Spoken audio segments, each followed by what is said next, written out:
Recording by Brad Bush. Alice's Adventures in Wonderland by Lewis Carroll. Chapter 2. The Pool of Tears. "Curiouser and curiouser," cried Alice. She was so much surprised that for the moment she quite forgot how to speak good English. "Now I'm opening out like the largest telescope that ever was. Goodbye, feet." For when she looked down at her feet, they seemed to be almost out of sight. They were getting so far off. "Oh, my poor little feet! I wonder who will put on your shoes and stockings for you now, dears. I'm sure I shan't be able to.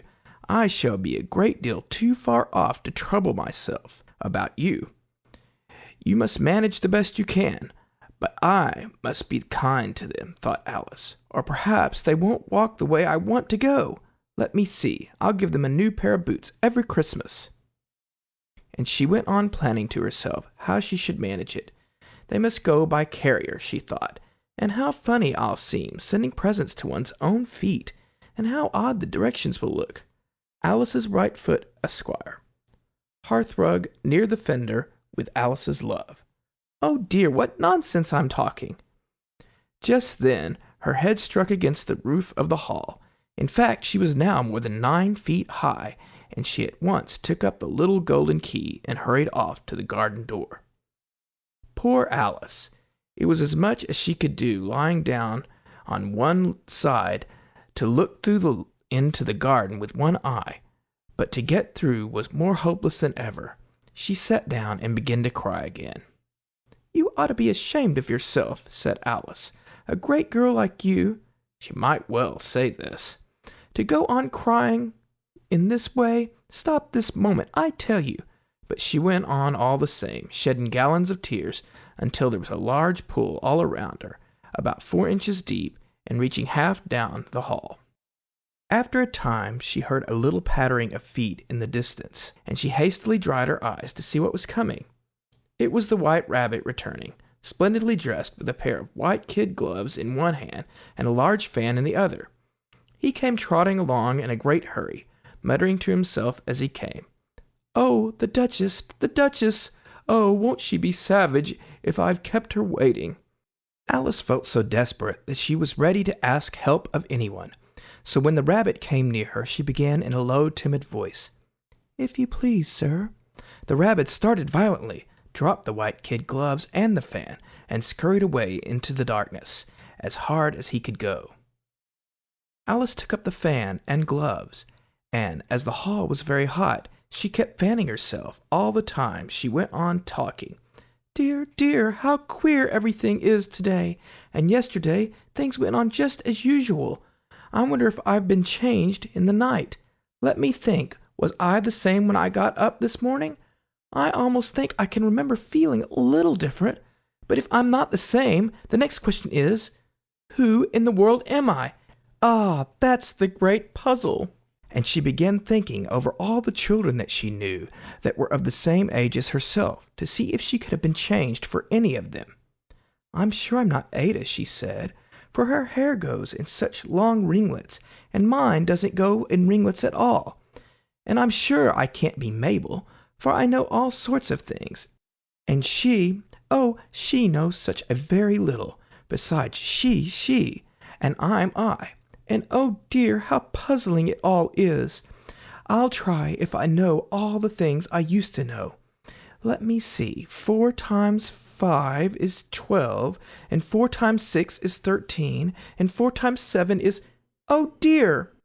I shall never get to 20 at that rate. However, the multiplication table doesn't signify. Let's try geography. London is the capital of Paris, and Paris is the capital of Rome, and Rome... No, that's all wrong, I'm certain. I must have been changed for Mabel. I'll try and say, how doth the little... And she crossed her hands on her lap as if she were saying lessons, and began to repeat it. But her voice sounded hoarse and strange, and the words did not come the same as they used to. "How doth the little crocodile improve his shining tail, and pour the waters of the Nile on every golden scale? How cheerfully he seems to grin, how neatly spread his claws, and welcome little fishes in with gently smiling jaws. I'm sure those are not the right words, said poor Alice, and her eyes filled with tears again as she went on. I must be Mabel after all, and I shall have to go and live in that poky little house, and have next to no toys to play with, and oh, ever so many lessons to learn. No, I've made up my mind about it. If I'm Mabel, I'll stay down here. It'll be no use their putting their heads down and saying, Come up again, dear.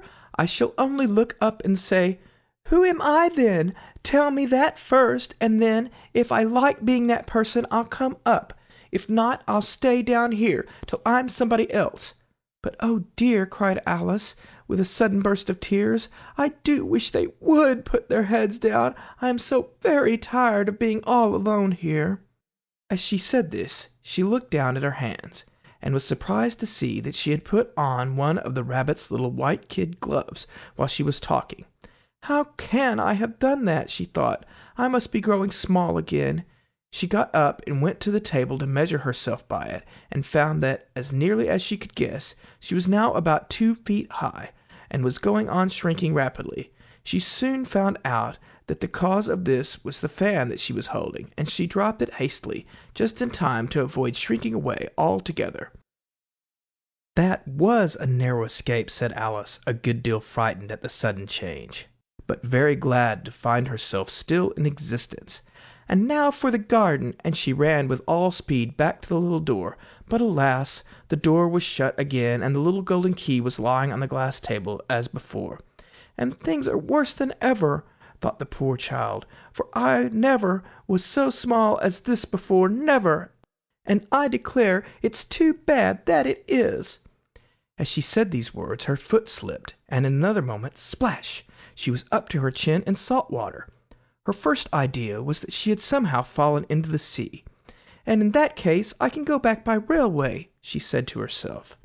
Alice had been to the seaside once in her life, and had come to the general conclusion that wherever you go on the English coast, you find a number of bathing machines in the sea, some children digging in the sand with wooden spades, then a row of lodging houses, and behind them a railway station. However, she soon made out that she was in a pool of tears, which she had wept when she was 9 feet high.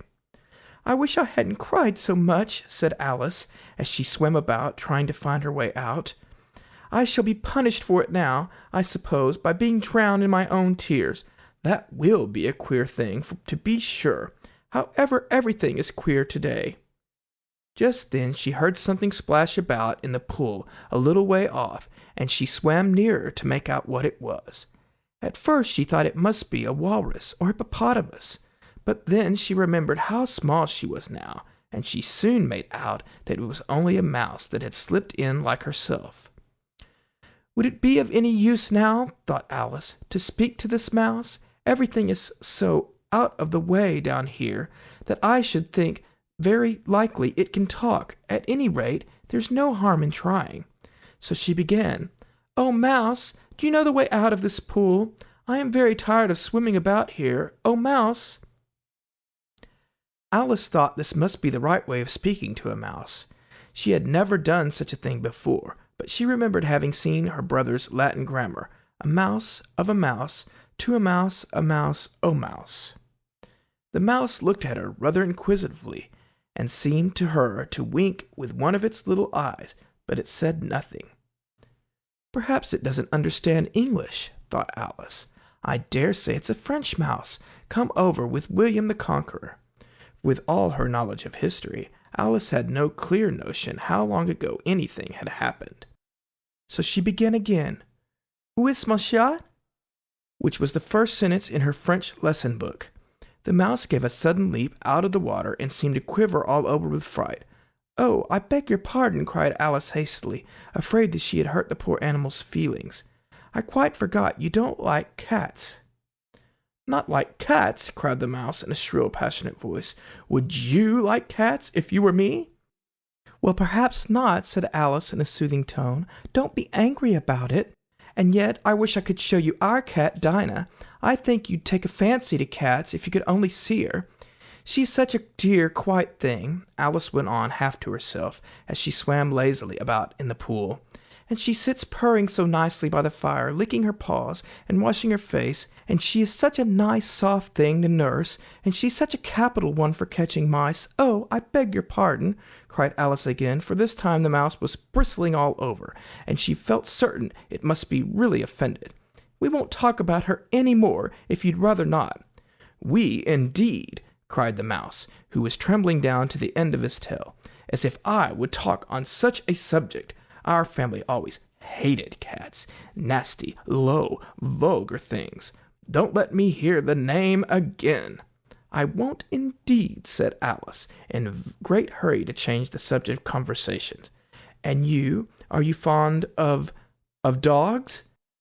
The mouse did not answer, so Alice went on eagerly.